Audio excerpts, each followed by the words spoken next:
Trish. How are you, We're doll? I'm great. How are you, honey? I'm great. Welcome. If you haven't been to What I Know So Far podcast before, welcome in. If you've been with us before, we love you so much, and thanks for hanging out with us. Yes, and we are so happy to be here. And we just got back from working together for the first time in a really long time, and I we had a know. ball. Can you believe I turned to Karen? We were lucky enough to work together in Northern California, and we had not worked together. I turned to Kay and I go, you know what I just realized? And she goes, what? I said, we've not been together since 2020, like shared a stage.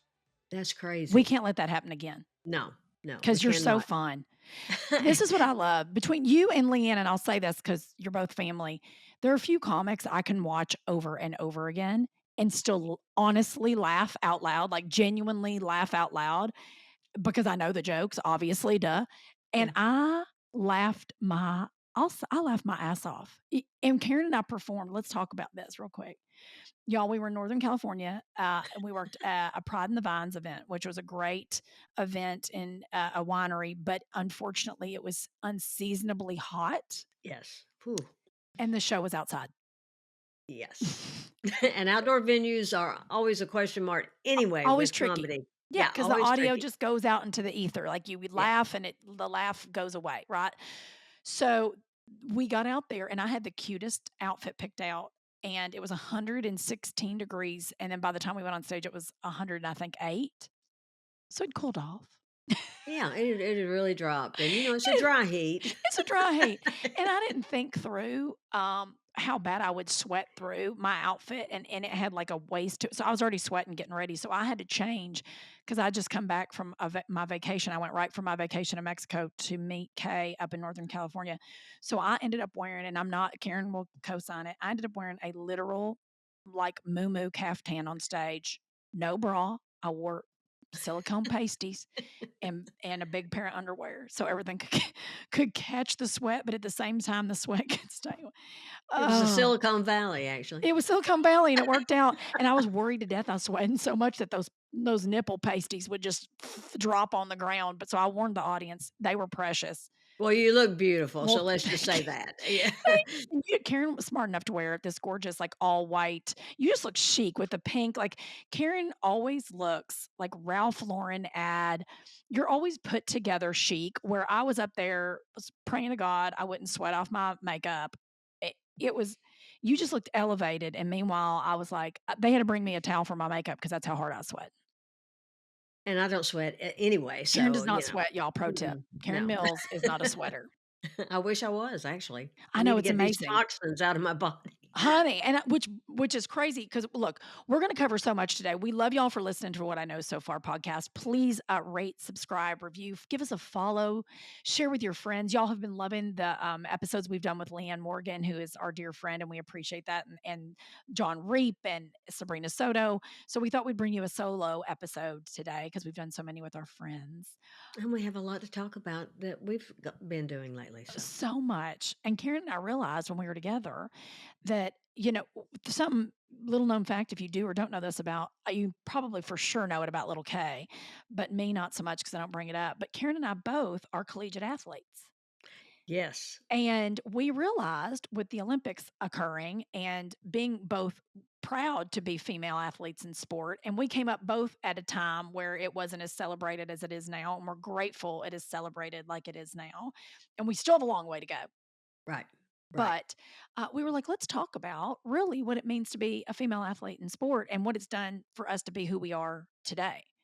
Because Lord knows I wasn't going to be a pro. Oh, Well, and how much it means to girls to be in athletics. oh, true. When you talk about confidence and building self-esteem and all the things, it's Mm. so important, I think, to have that. And I'm so thankful that we have come so far. And I'm older than you, so when I was a pioneer. You are my favorite pioneer, and I will say Karen is in basketball. So Karen Mills, collegiate athlete in basketball. I played tennis, Tennis. so different, obviously different sports, but very similar work ethics. I also think, by the way, being a really good athlete, whether you went collegiate or not, I think athletics in general make you better for all careers. But for comedy, I believe it really prepared me work ethic wise. How do you feel about that? I do. I think it did, and I think it also, prepared me for, having the confidence to get on stage. People still say, "How Yes. do y'all do it? How do you go up there? How," and you win, you lose in sports, and just like in comedy, you get up there, you don't win every time. That's right. You bomb sometimes, but you come back for the next game. You come back for the next show.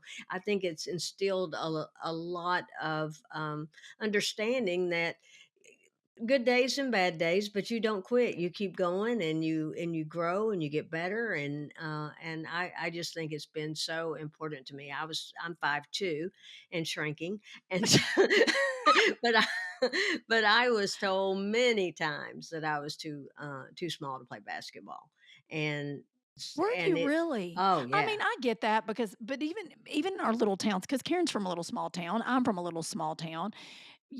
My attitude is, Lord, if somebody wants to play a sport, let them because the pickings are slim. It's not like we've got a lineup of superstars, generally speaking, in little bitty towns. Right, but I came from a town that where women's basketball, a lot of times with basketball, people will come in at halftime for the girls' game and Yep. then stay for the boys' game. Well, our girls' team was so outstanding. A lot of times, I mean, people will be there for the girls' game and leave halftime of the boys' game a lot of times. I Ooh! mean, it was my coach in high school, Jim Smitty, one of the winningest coaches in history on any level, and he's in the Women's National Basketball Hall of Fame. Karen, Yeah. I just got a cold chill. That's Yeah, amazing. it is. It is amazing, What was and, your biggest takeaway from being coached under somebody that high level? Because I don't care what you are, that's a huge record. So he had to have some like John Wooden type wisdom. oh, well, and just the work ethic was unbelievable. We practiced so much, and he was very much a role player type of a coach, and, I was the ball handler, which means I wasn't the shooter. That's right. That's I right. got the ball to, the big girl, Data. She was our 6'3", center. Back then, 6'3" was Oh really yeah, big. that was as Yeah. tall as it came. But I learned so much from that, from my sports, about life, because I started in the 3rd grade and we didn't have middle school, so we were K through 8. And I started playing in the 3rd grade, and they wouldn't let me play with 7th and 8th graders because I was so small. But I still would stay after school every day and do ball handling drills on the sidelines, because and I acted like I've got practice, even though nobody else, really cared that I was there. But I just worked on my ball handling skills, and then I go to high school, and my main job is ball handling and passing, which I've been working on. I probably would have been too small to play had I not uh, excelled in those areas. And if I'd been able to scrimmage and do everything early on, I probably wouldn't have gotten as good at that. That's And right. then going to college, I got a scholar. I mean, I led the nation in assist in 1980. So the fact Um, that let's just take a beat on that. If that is not preparation meets opportunity, Kay, honest to goodness. all day, and I mean, the fact that I was constantly having to get Data the ball, and I remember that one time I got the ball to Data, and she walked, and he yelled at me, and I thought, "She walked, why are Yeah. you yelling at me?" And and he said, "She's not the ball handler. You don't give her the ball there. You give her the ball when Oh. she's ready to shoot, when she's in position. You're the ball handler, not her." And so then I was working to get her the ball just the right moment. Well, then I go to college and I lead the nation in assists. Now, if you don't know what an assist is, it's a pass that leads to a direct score. So if someone makes a move and scores, that's not an assist. But see how that was just lining me up for That's that. right. I just feel like life unfolded for me in a way that, all the things that you don't even understand why you're doing them. Is that not preach on that? Like, just take a minute in that because if you think about it too, comedy is nothing but, especially on a solo level, you're constantly, literally assisting yourself. You are constantly on stage setting yourself up for the win. So, and if I'll give Karen this, she never toots her horn. I'll toot it all day long. Karen's an amazing joke, not only a joke comedian, joke writer, but she's an amazing writer and you can set up and trim fat out of a joke like nobody I've ever seen, which by the way is an assist because I'll speak for myself. I will put so much fat. There will be back fat, Crisco. I have to go I have to go into a joke and do so much trimming because I'm a storyteller. I'm not a joke writer. And Karen has so beautifully learned the art so cleanly of crafting a joke. It really is and it's an art, y'all. And if you've seen great comedians, you're like, "They're so funny." Trust and believe that is they're it's not a hobby. They have their 10,000 hours. They've done their assists, AKA Karen Mills on the sports level translated it into comedy. Sorry, I had to jump on that soapbox for you because you really are you assist yourself in such a beautiful way that you've learned from your great coach to trim fat always, to take out anything that isn't immediately the deliverable. And I think that's something really powerful that it just dawned on me. I'm today years old that I've known you that you've always had that gift, and that's a skill you not only got, but you've taught yourself through being such an amazing athlete. Well, thank you for that. But I Coach Schmitty, I have to give him a lot of credit for the fact that he all my coaches, and including my dad, have just always made sure that I, was efficient in my movement, in my, as you say, as it translates to, because when you're small, you have to do that if you're trying to play basketball. That's I right. mean, That's you right. you you can't have a bunch of extra mess going on. No. So, Well, you can't and take extra steps. You can't be all over willy-nilly, and it really does translate on how you do genuinely how you do everything. Because Kay don't put up with a lot. You may look at little Kay, go, "Little Kay's so sweet." She is so sweet, but you have crafted a way of keeping what you need in your life, and I find it awesome to watch, and you would never know. But she's like, "No, we're doing just this." And I'm like, "Oh, I love that." Like you've gotten to the point in life that you're like, no, this is all we're doing. I don't got time for the rest of that. But I think that gets down to what it really took to be an elite athlete. You don't get the records you have. You don't get in the basketball hall of fame for, phoning it in, doing just enough. You do it from learning and that level of repetition. And it's that I'll say it again. It is preparation meets opportunity, and you've always been there for it. Well, and I will share this one other story quickly, but in terms of preparation meets opportunity in high school, and we had a 90-game winning streak. We were back-to-back state and national champions, and but in my job, as I said, was to get the ball to Data, and Tracy was the other forward, and if Data wasn't open, I'd feed Tracy, and she was outstanding also. Anyway, but that was my job. My job was not to shoot. But Coach Smitty would make me stay after school every day and make 250 shots before I could leave. Not shoot them, make them. And and I could not understand why I had to stay and shoot when I rarely ever shot in a game. Well, fast forward to the final state championship, 1976. There's 3 seconds on the clock, and we're down by one. The game plan is for me to inbound the ball to Data and for her to take the shot. I inbounded the ball to Data. She was double teamed. She flipped the ball back to me, and I hit the shot at the buzzer to win state championship. Karen, I have a cold chill and I know this story. Y'all, Yeah, I have cold chills. That it was is the it. perfect example of preparation meeting opportunity. And Dang that Coach Schmitty. I would like to say that I stayed after school and made those shots because I knew that my moment would come, but that's not true. Coach Smitty knew the time would come when she'd be double teamed, and he was going to make sure I was ready. Boom. Yeah. And, even today when I'm in my hometown running errands for my mom, someone will grab me and say, I'll never forget when you made that last shot. Or what I like to call the shot that knocked mama's wig off. Wait, what? Yeah. My mother wore a wig that night.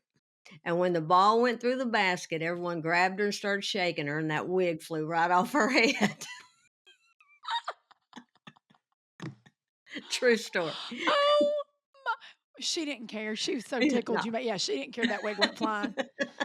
My mom would have lost her mind had somebody shook her wig off, but your sweet little mama was like, "No, my baby did it." Oh, Kay. See, that's the power of sport right there. That how far are we away from Lord have mercy high school? And people will still stop you to this day because that's the stuff, the power of sport, because it brings everybody together, which is another exciting time that we're walking into the Olympics right now. And Yes. I love an Olympic year. I'm a big Olympic nerd. I've always been an Olympic nerd. In my mind, I was always going to be Mary Lou Retton. That's who in my head. I am not remotely gymnastic savvy. I never have been. I do a mean cartwheel. I could do a round off back handspring back in my cheering days. I was gonna say, I could see you being a pretty good gymnast. Well, at some point though, gravity kicks in and your booty shaker don't fly over the top of you. You know, love and light. It's what happens. But I loved it from a cheerleading, and I knew cheering was never going to be an Olympic sport. So, but I was just looking at the stats for Paris, the Summer Olympics happening, and this is the first year. I'm gonna read y'all this because I love it. Everybody knows I'm a stat nerd. If you don't know that, your girl loves a stat. Um, so this is how much the growth in women's sports has happened in the Olympics.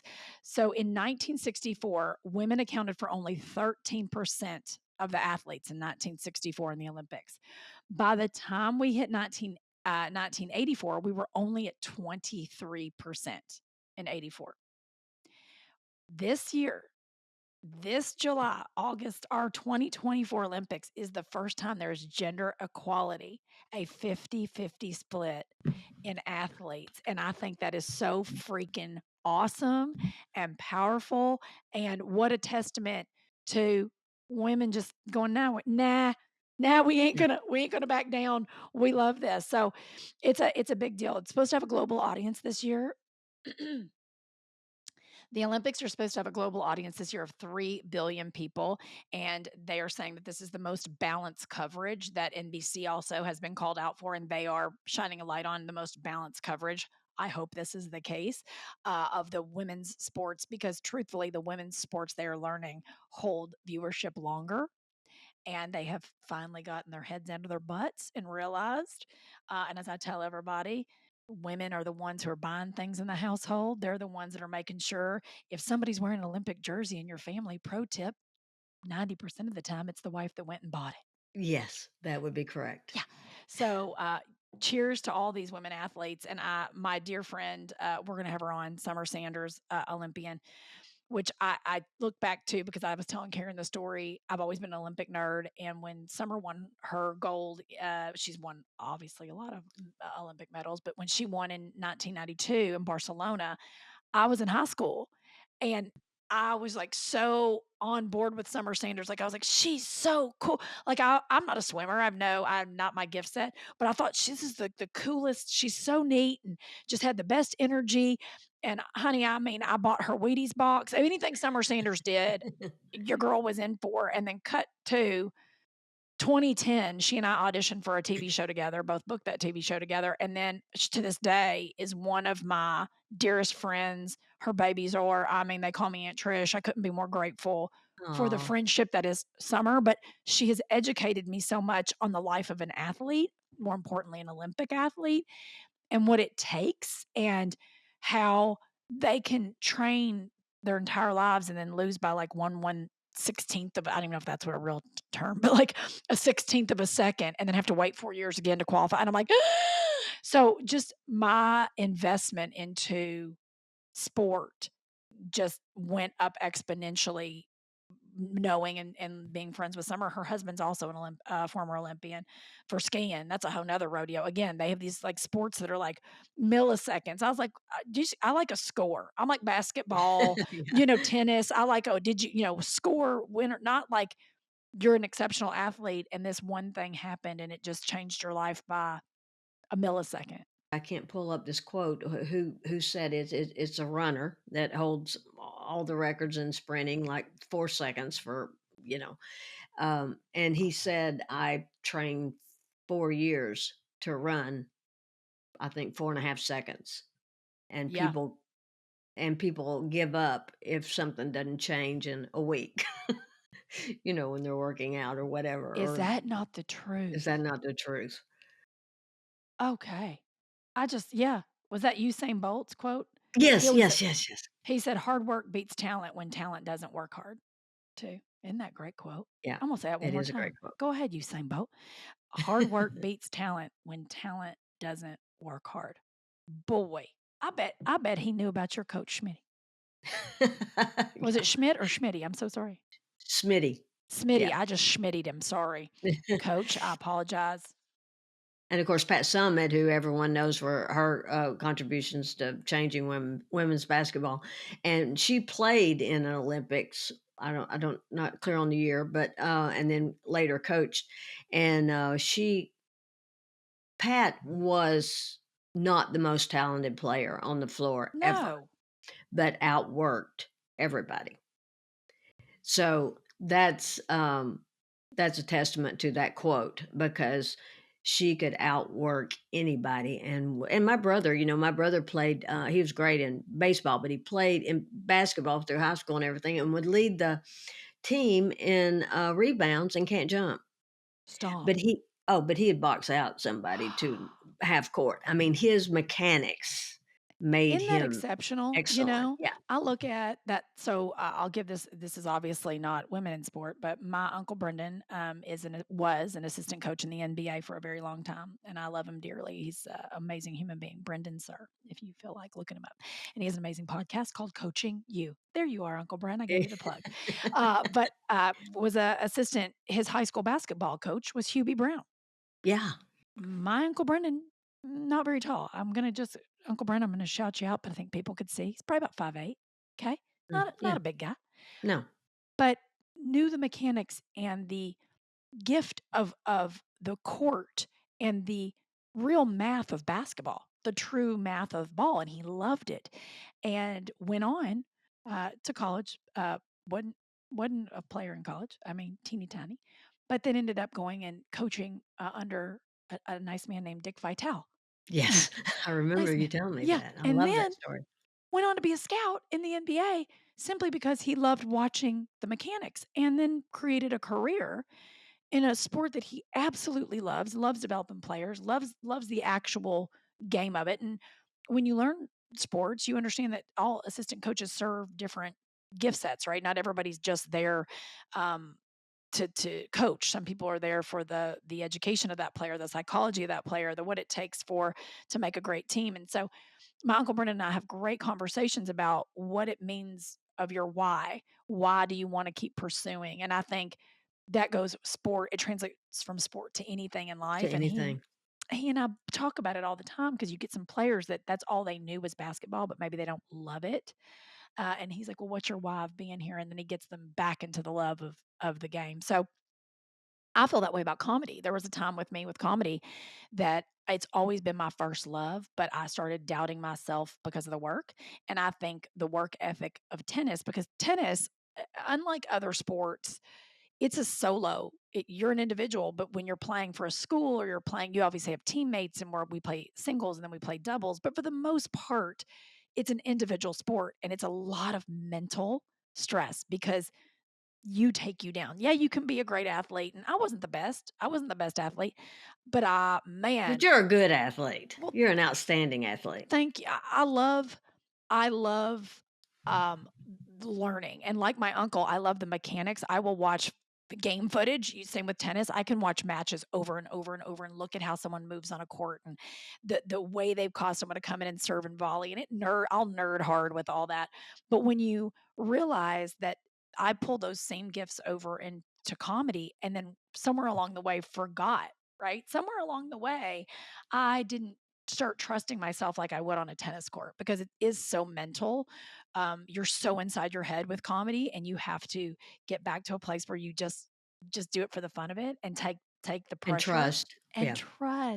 trust that you have done the reps to remember and have that muscle memory of why you're here and why you love it. And now that I'm in that sweet spot right now, I've never loved comedy more. I've never had more fun on stage than I'm having right now because And it shows. And I loved working with you this past weekend because that came through in bright colors. And I love seeing you work. I thought it was tighter. It was, outstanding. It really was. And let me just say this: you're talking about me and trimming the fat, and I can put a set together, but that's what I'm gonna do. is exactly that set I put together, and where you can go off the if something happens in the club, if you're doing if you're on camera, if something comes at you unexpected, you can roll with that and make it funny and keep going. And I'm just like, oh crap, that's not what I had That planned. wasn't written down. It's okay. But it's a gift set, don't you think, though? Because I will get back thank you for saying that. That means a lot to me because I've worked really hard, uh, because I'm the one that talks me out of the fact that I'm a comic. Isn't that bizarre? I I know. Well, you know what I say about that. That's all of us. The voice in our head is an a-hole. I mean, we A-hole. yeah, we know that. How did that heifer get in here? If you ever see me just walking down the street, y'all, and giving stink eye, it is to whoever's carrying on in my brain. It's not you. It's that. I'll just give a weird look like I'm on an episode of Murder, She Wrote. Yeah. Those overactors. I just dated myself. My mom loved a Murder, She Wrote. That was Oh, her my evening mom show. still does. I know. Believe me, I had to find it for my mama on, like, streaming because she was like, I can't get any of this." She likes that and any Oh. British murder mystery. Oh, yeah. I'm always Googling where my mom can find classic TV, different Me too. shows. Karen, that Yeah. makes me feel so much better. I do Oh, the yeah. same. She's watching Hazel right now. I loved a Hazel. If y'all don't I remember know. Hazel, she was I think that might be why I like to clean so much. I loved Hazel. It was this weird sitcom from I think it was from the late '60s, maybe early '70s, Mhm. and it came on TBS for me. Like, I watched it on reruns with I Dream of Jeannie. It was like a weird lineup, and it was like Little House on the Prairie, I Dream of Jeannie, My Three Sons, and Hazel. And then every once in a while, there was that show, something about an affair, but they weren't having an affair. It was called Family Affair. Family Affair. Family Affair. Yeah. Oh, yeah, with Buffy and Jody. Buffy Yeah. and Jody. Thank you. Oh my And see, lord. I could come up with that, but So, I won't recognize my own family member. I mean, it's crazy. you get it. We can recall the most random information, and then tonight I have a set, and I'll be like, "What's my set? I don't know what I say on stage." Oh, I can't pull up a name for the life of me, and Christy and I were when we were uh, in Sacramento on our way to, Plymouth to the winery, Yes, we passed this store and grain store for had different stuff, and it said Green Acres, and without saying a word, I just go, "Green Acres is a place to be," and she, without saying a word, she goes, "Farm living is the life for me," and I and I go, "Land spreading out far and wide." She go, "Keep Manhattan just," and I'm thinking, I cannot come up with a name, but we did that whole song in dialogue back and spoken forth, word. and then we got so freaking tickled. We also have to tell the story too of Oh my y'all. gosh. That we know this Okay. has nothing to do with women's sports, but we're going to take it back to Nothing, this. but Not a damn but thing. that's what we should call this podcast is not where we started because we Off the always rails. get Off the off the rails. rails.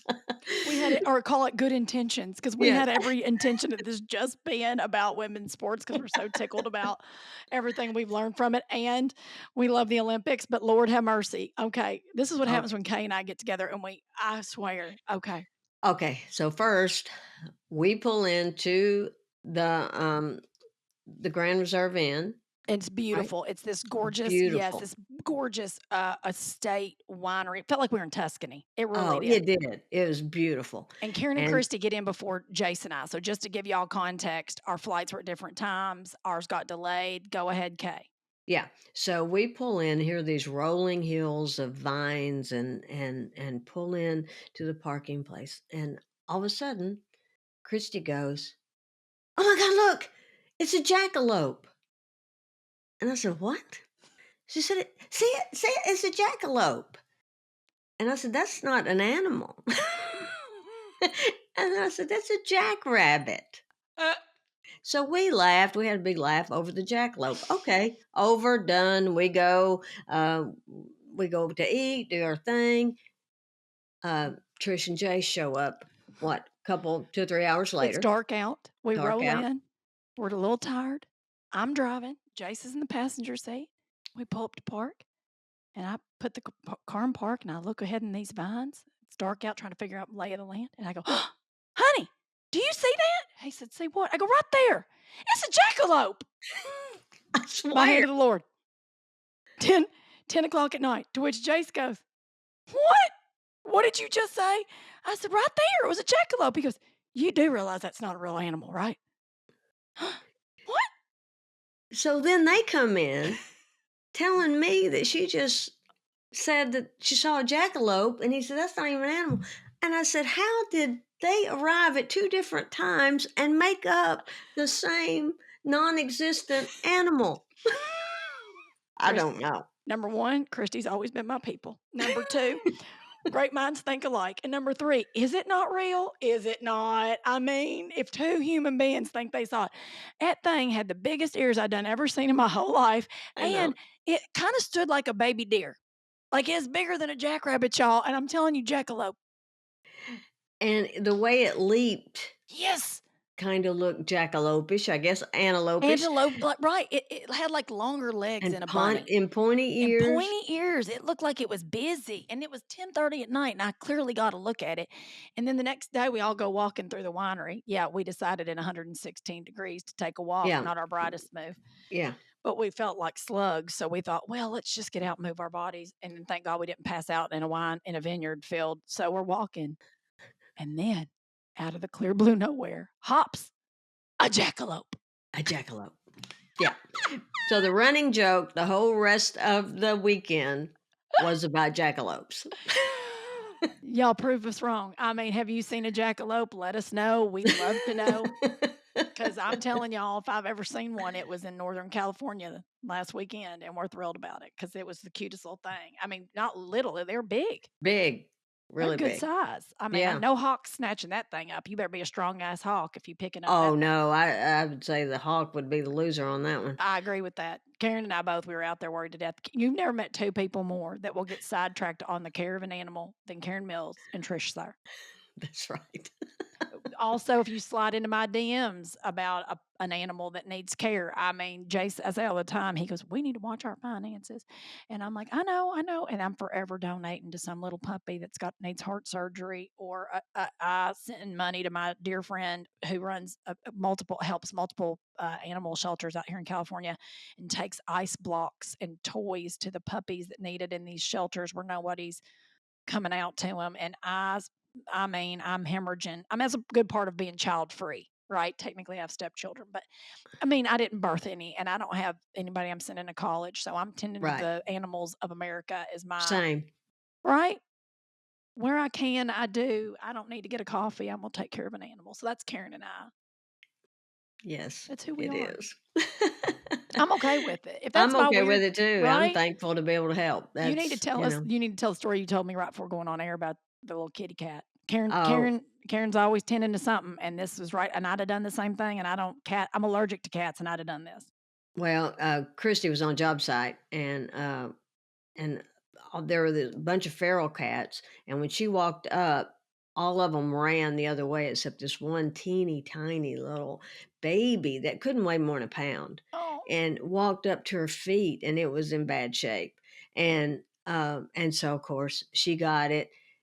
We bathed it. We've defleet it. We can't get it vetted till Monday, but we have it in a room now, isolated, so that because can't introduce the dogs yet yeah. because it might get scratched or something, and we don't know what it has. But we've now it's like weaving in and out of our legs and eating and drinking, and has already used a litter box in Uh-uh. one day. It used a litter box. I mean, it's brilliant. And so, of course, we're not going to keep it Yeah. though. Okay. Everybody stay tuned to Karen and Yeah, Christy's new baby child, BB. uh, I'm and naming her BB. it's got these real big pointy She ears, looks and we like go, a and I sweet said, gremlin. "Oh, it's a catalope." Uh, She is a cantaloupe. She's got like Gizmo from Gremlins, the cute yeah. thing. She's got Gizmo ears. Oh, We'll have to post a picture on we will. We'll have to post yeah, a on the page picture. because She's she's so darling. So we're all going to take a bet as a podcast family. So what I know so far, podcast family, let's take the over under that Karen and Chrissy are keeping this sweet cat. You're keeping it, BB. I've yeah, named her BB. I don't. You named her B. BB. Well, BB, Scotty B. Scotty So B. Yeah, Christy is an amazing designer, contractor, welder. There's nothing she can't do. Tomorrow, if she wanted to run, for city council, she'd have that and no problem. But she's an amazing, amazing developer and designer. And so she's on a job site doing a new restaurant in Chattanooga. And that is where the baby was found. And it's called Scotty B's. Scotty And B. so that's fine. BB, that's cute. So we hadn't officially named her, but we thought we've been calling her Scotty B, or B, or we Yeah. always go to nicknames. It doesn't matter Yeah. what her No, she'll name have a really nickname is. for She'll be sure. BB. Yeah. Yeah. And I've named her BB just because she got them big old ears. yeah, that's Precious. true. Catalope BB. But but I think all the other cats ran, and I think she's so smart that she goes, I'm on my last leg here. There's a human. I need to get somebody that can help because obviously running with you Hadn't helped me out. hadn't helped me out You a bit. lot haven't done anything for me. Yeah, I gotta scoot yeah, over here. She yeah. seems real. Yeah. I've got to help myself here. That cat So just won the life lottery, little does it know. yeah. It So has fallen into the best situation. Cut to y'all. We're gonna be posting in 2 months a picture of sweet BB curled up with the dogs. Everybody's piled up on we'll see the family pile before you know it. Y'all just wait and see. BB's in the mix. in the mix. Okay, back to women's sports. Yes, please, because you know what?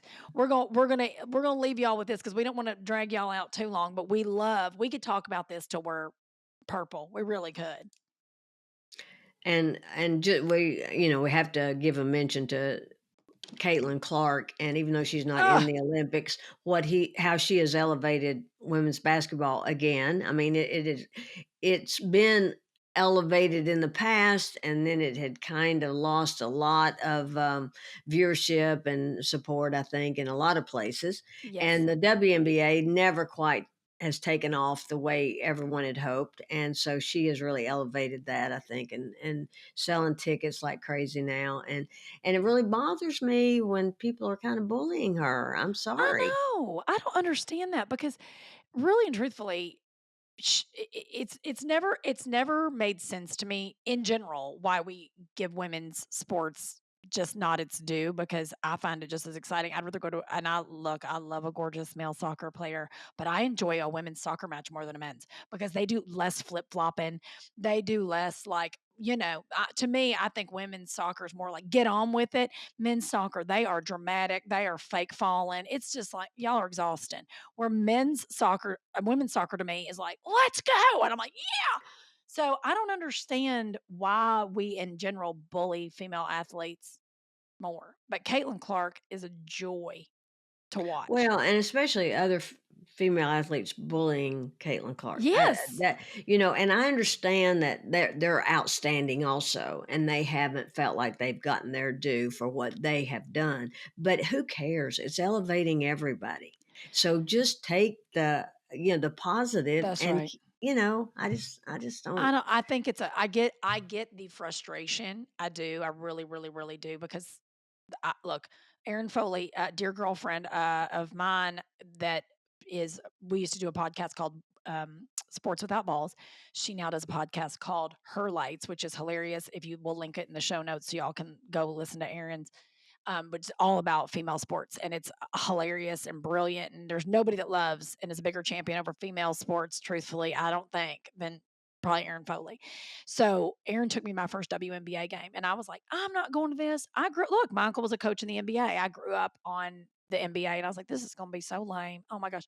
When I tell you I've never had a better time in my entire life than a WNBA game at a sporting event. And I love the Dodgers. I'm a huge Dodger fan, and I've never to this day on record had more fun at a sporting event than a WNBA game. It is like watching a clinic. It is like watching master class of basketball, watching those athletes. Well, and a Unbelievable. lot of people have asked me, what I felt like the difference was in men and women's sports, and like not sports, but basketball in particular. And there's no doubt men are more explosive. They can dunk. They can physically do so much more. But the women's mechanics are Oh, so much better. I mean, a lot of people prefer to watch the women for that reason I because could it's agree with not that. just a run and slam, and so. And the ball handling, like you just said Oh yeah. beautifully. Women to me, and also, we're going to say something here. In the WNBA, they don't travel like you do in the NBA's pretty much become like rugby. They dribble a couple times and then Oh, yeah. start half court for a dunk. And I'm like, what are we doing? Women, the ball handling it's like a master class. Yeah. The actual proficiency and what you're watching is awesome.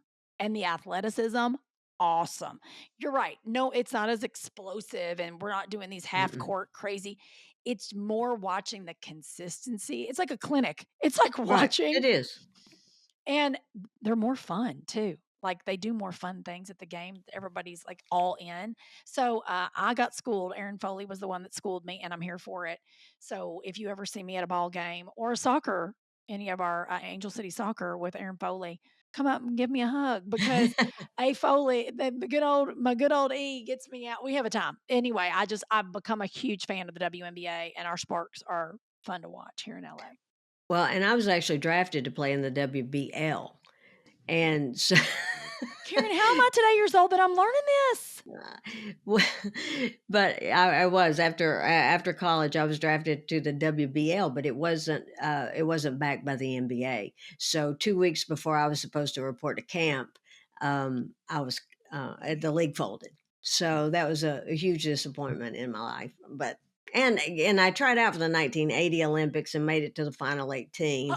And I was when they cut to 12, I got cut. But this is a little bit of trivia you may not know.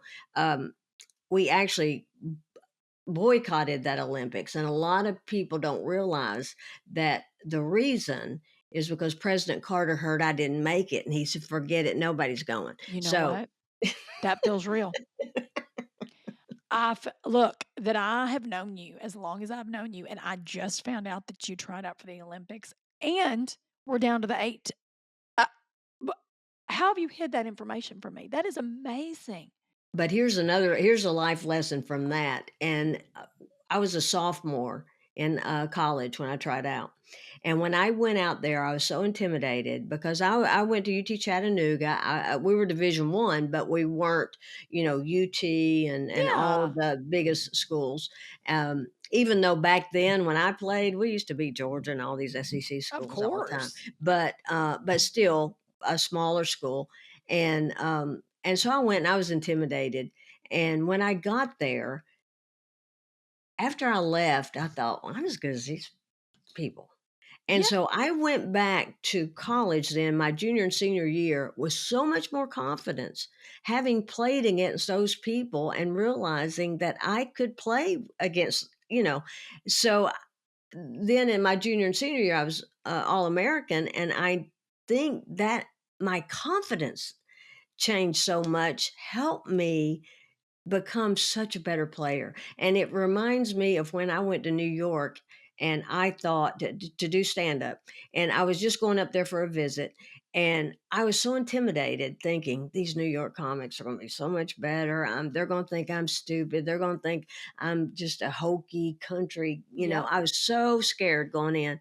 And I got there and I looked around after a few had done their set and I thought, anybody can move. That doesn't make you funny. Uh, So, the same lesson is that gave me not the so much more truth? confidence. Yeah, It is so true. It is so true because I that is so true. I mean, clearly I didn't sit and become an all-star. With tennis, it was for me, it was like, okay, this is what got me to here on to the next thing. 'Cause I realized right away I had two options. I remember thinking, I'm either going to go and do comedy because I was in the improv group also while I was because when you're a student athlete, you don't really get a lot of time to do other things. And I was in right. improv while I was in Arizona, and I loved improv so much. And so I thought, okay, I have such a lean towards this, but I really wanted to be a sports psychologist to help athletes. That's really what I wanted Oh, wow. to You'd be a good do. one. Thank you. I would have loved it. I love the psychology behind what it takes to excel and why we get in our heads the way we do in sport. So I always was like, okay, I want to do this, but felt I felt called, but I've always felt like I was meant to do comedy. Even when I didn't know what it was when I was younger, right? Like I'd see Carol Burnett, and I remember when I was very young, I used to say to my papa, "What is she to I Love Lucy?" Like I loved I Love Lucy. They'd have it on in the background. I think she's the funniest thing I ever seen in my life. Right. And I'm like, "What is she?" And they'd be like, "She's an actress." And I was like, "Nah." I mean, little. And I'm like, "What is she?" And then one day, my uncle, who was 11 years older than me, Kentucky math, he's probably 16, right? And I was like 3 years, whatever, 3 or 4 years old. And I'm like, "What is she?" And he goes, "Oh, she's a comedian." And I remember stopping on a dime as like it's a core memory as a little kid. 'Cause we have a big console TV in the living room, and I was pretty much eye level with Lucy on the TV. And I thought, that's what I want to do. Like I remember The physically, moment. Mhm. yes. And then anytime after that, like I'd see Carol Burnett on TV and I'd go, "What is she? Is she a comedian?" And they'd go, "Yes." And I was like, "Okay." Like check doing that when I'd see Lily Tomlin on Sesame Street as a little kid and she'd be Edith Ann rocking in that ginormous rocking chair. I'd go, "What is she? Is she a comedian?" And they'd go, "Yes." I was like, check. Like I can remember making the mental list as a child of like, yeah, yeah, I'm gonna do that, like, without question. Then at the same time, I was completely fascinated by Chris Everett playing tennis. I thought Well, Chris Everett was masterful. and you've played down your tennis, but you played at Arizona State. I don't know. It's That's pretty darn good, and you've got to tell the story about, who was it you went to camp in Florida I with? went to school at Bollettieri, Nick Bollettieri's in Florida. Which is the tennis school where, I went in 8th grade. My papa was like, "She can hit a ball." Like, you have to understand, y'all, I didn't come I'm from the country, I didn't come from a bunch of money, and all these kids were, like, money. Like, they came from a lot of money, and I was like, I don't know what I'm doing here." Like, I don't know. And when I was young, like 8th grade, Andre Agassi was coming up, and I was obsessed with his, sun-in mullet. I thought he was so fancy. And of course, I was crushed out on him. Thought he was so good. His acid wash jean shorts from Nike. You're awesome. And his hot pink. Like I thought he was on fire. Oh, he's so cute. And I just thought he was greatest. And so I got there and I didn't really even know. My papa taught me how to keep score for tennis. I didn't know how to keep score. And so I went down for camp and they were like, "She's an exceptional athlete." And I was like, "Yeah, yeah." Like, I didn't have anything in the game. Some of these kids, like, they've been raised to be junior national tennis players. And I was like, "Yeah, yeah, I can hit a ball." So they got me out on a clay court. I didn't know the difference between clay, hard true, concrete, grass. I didn't know. And I was just like, "Oh, this is slidey." Like, I thought it was just cheap. Like, I thought they didn't have money to pave it. I didn't know. Yeah, bless their hearts. Bless their hearts, y'all didn't have enough. Y'all couldn't get your money together to pave this. We playing on sand. I didn't know. I had no clue. And I was really good on clay because I was quick and I could get to it quickly and I would slide just natural athletics. Again, y'all, I'm not sitting there going, "Oh, I'm a genius." I just happened to just get to it. I didn't make excuses. I was just like, "Okay." So they offered me a tennis scholarship. And I was like, "What? For that?" Like and so my family's like, "Well, I don't know. Are you gonna want to do that?" And I was like, "Yeah, sure, okay." Like it didn't bother me. Everybody's like, It's like boarding school." I was like, "Yeah, I don't care."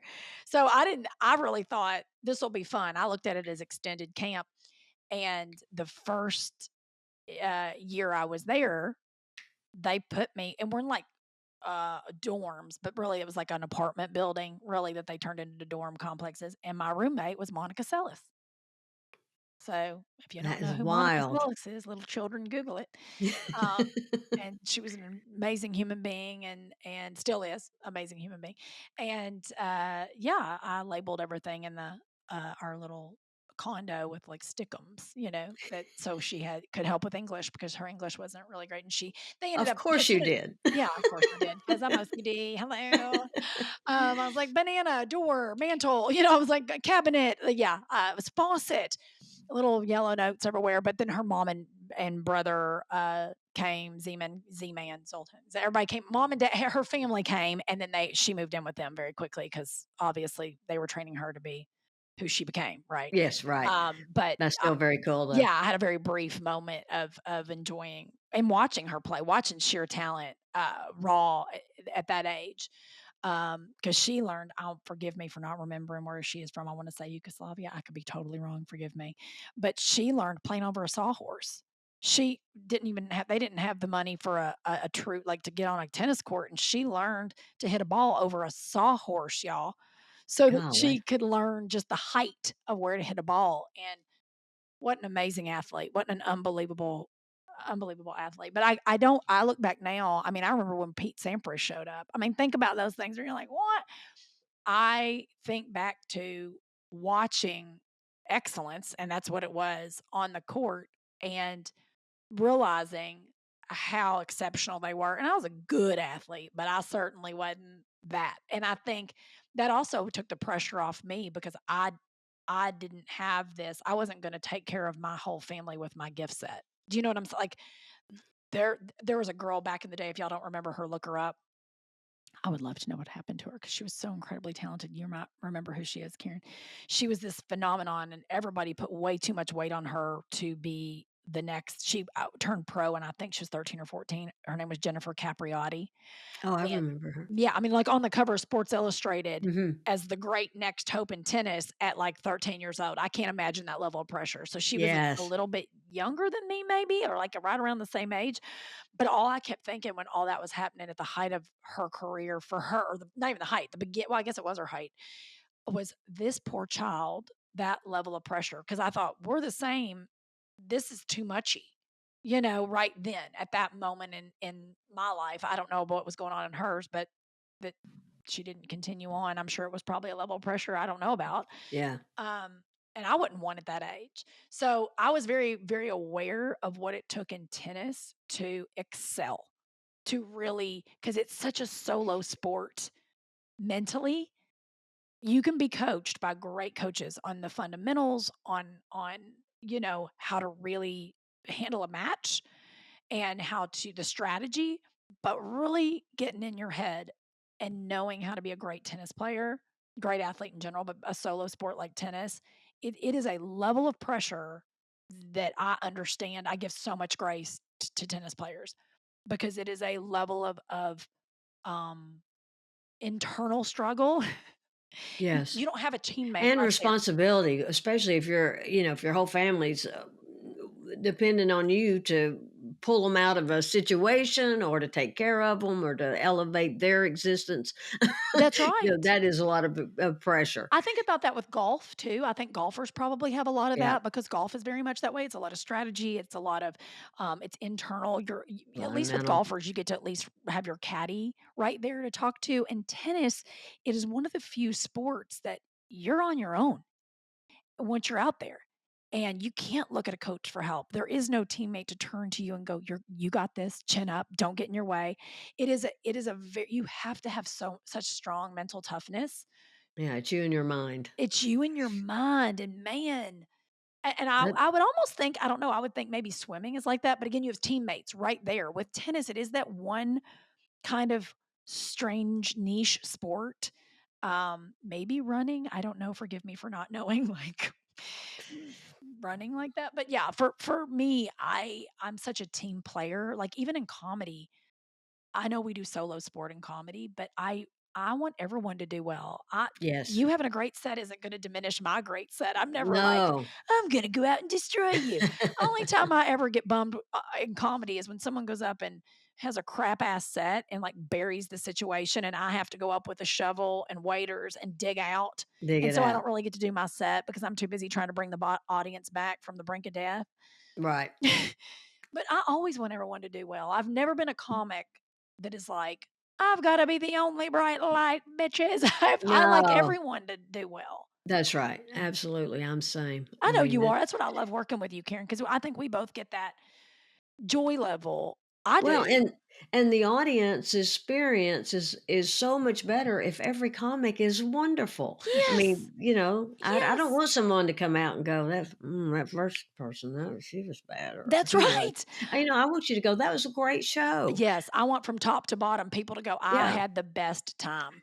That was so worth my money. Yes. Everybody was great. I'm glad that I spent money on a sitter. I'm glad Right. went out to dinner, paid $30 for parking because sometimes it feels like that. No You kidding. you want people to go, "I'm so tickled. I took a shower and put on a clean outfit and left the house all the way around." And that means a lot. I swear this is the truth. After whether I do a corporate event, whether I do a theater, whether I do a comedy club, no matter what I do, at the end of the night, I think if I had been in that audience, would I have felt it was worth it?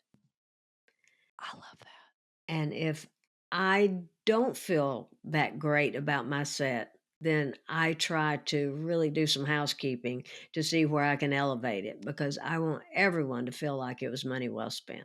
Karen, I love that. I'm gonna start doing that inventory. I mean, I always worry, not worry. I always have care of the audience because that's I don't get out. I don't do it for me. I do it because I want everybody to feel awesome. I want you to leave me feeling like you just. In my mind, I'm that little Care Bear with the sunshine on its tummy and the rainbow. Like that's Cheer Bear and Sunshine Bear separately. But in my mind, I want to be both those Care Bears, and I hope I'm pushing all that at an audience, and they're like, "Wait, I love it!" Like I want people to be Yeah, like, if I don't feel like I gave that, that's when I'm like, what could I have done to make it more of that energy? right. But I love And what you just said on the inventory. That's so good, housekeeping. the energy that I get from the audience is so wonderful. It's such an exchange. Yes. You know, I hope what I'm giving you is lifting you and what you're giving me is lifting me. And so I love that experience because when we all laugh together, we're in such a divisive time and but it doesn't matter in nothing else matters in that moment is just we're all just having fun. That Karen, and with that, we're going to end our episode because it doesn't get better than that. I And mean, that's what I really, know so far. So that's what I know so far. That we're yes. all in it together, and we all need to be more in it together. Y'all, if you love our show as much as we love doing it, please share it with a friend. Share an episode that speaks to you. Rate, subscribe, review it. Review it. We're going to get merch. We're threatening, but we're getting merch so that we Yes, can we are. start doing giveaways and sending y'all fun, what I know so far merch. And it'll be stuff you actually want to carry around, not like some weird tote bag that you're like, I don't want something that says what I know so far on it. Don't worry. Karen and I listen. I love doing this with UK. I'm so excited that we got to work together last week. We need to get that together sooner than later and be together sooner than later. And we are working on more dates, and we actually are working on doing the podcast along with our show. So stand by, people, and Stand by. yeah, That so you means you can get come. comedy from the both of us and a live episode with great guests. Yes, What? yes, I can't wait to do I those. know those are going to be so much fun, and I adore you. I know what I know so far is you make me better every day. So thank you for being my friend. I adore Well, you. and right back at you, too, sir. Y'all, we'll see you next time. Be kind, be good to each other.